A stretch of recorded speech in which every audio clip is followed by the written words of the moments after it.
Hey everyone, here are the training clips for today. Squat, pin press, deadlift, and I'm going to discuss the plan I have for the upcoming weeks for reincorporating the bench press into the workout routine.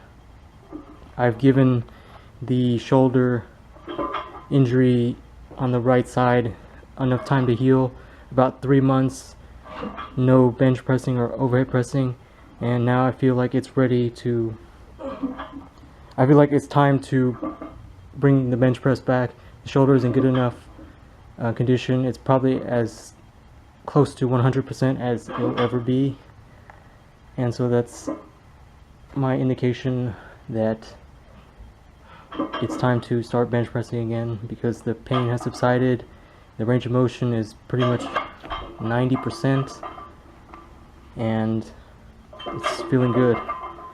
One thing to note is that during the deadlift section of the workout, I'm using some gloves just so I can get a real good grip on the bar. Lately, the knurling has been feeling a little bit sharper, so it's ripping up some calluses, and my fear of gripping it with the strongest grip I can because of being afraid of tearing open a callus has kind of impacted my deadlift in a way that I'm not getting a good enough grip and pulling the slack out at the beginning of the movement, so that's why I'm using gloves this time. As far as the bench press reincorporation plan, I'm going to start out with just a limited range of motion for bench press. That's why I'm doing pin presses very high. So it's basically the last portion of the movement. I set the pins almost at the top of the rack for unracking bench press. Is very high, so there's not a lot of range of motion. And then I'm gonna do that for about a month. After a few weeks, then I drop the pins down, lower them to a lower height, about like halfway between the point where the bar comes off the chest, and then halfway between the top rack of the bench press. That's going to be where I set the pins in the next 4 weeks. And then from there, I'm going to switch from pin press to floor press. Basically, keeping the limited range of motion in the bench press movement, but not completely touching the bar on the chest just yet. About 4 more weeks of that. And then after that, it'll be time to start bench pressing the full movement off the chest, even including pausing if I can, and that will be in the later stages. Around that time too, I'll be trying to find a way to reincorporate the overhead press, full range of motion, and basically start using the right side again for other lifts, accessory movements.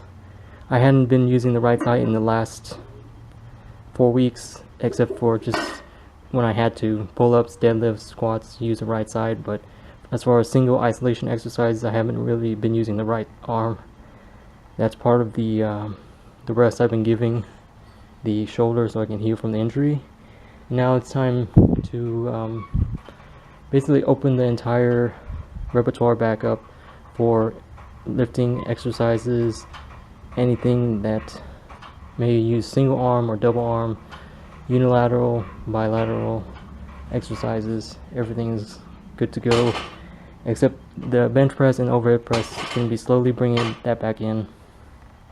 Lighter weights, and I think about that time, I think I may be reaching a plateau in squatting and deadlifting. So I think by the time I get back to bench pressing full range of motion, I will be maybe trying something different with squat or deadlift just for fun, to change up the routine and let everything progress from a lower point in the training, in the strength, all the way to a point where I may be trying to go for personal best in terms of squat, bench, and deadlift, kind of all at the same time. So that's a long ways down the road. Right now it's just slowly reincorporating the bench back in, and just feeling fortunate that the shoulder injury has come to a point where it's not debilitating anymore. It's slowly getting back to 100% range of motion, 100% pain-free range of motion, and giving me something to look forward to in training, giving the workouts a more complete feeling, and we'll see where it goes from here.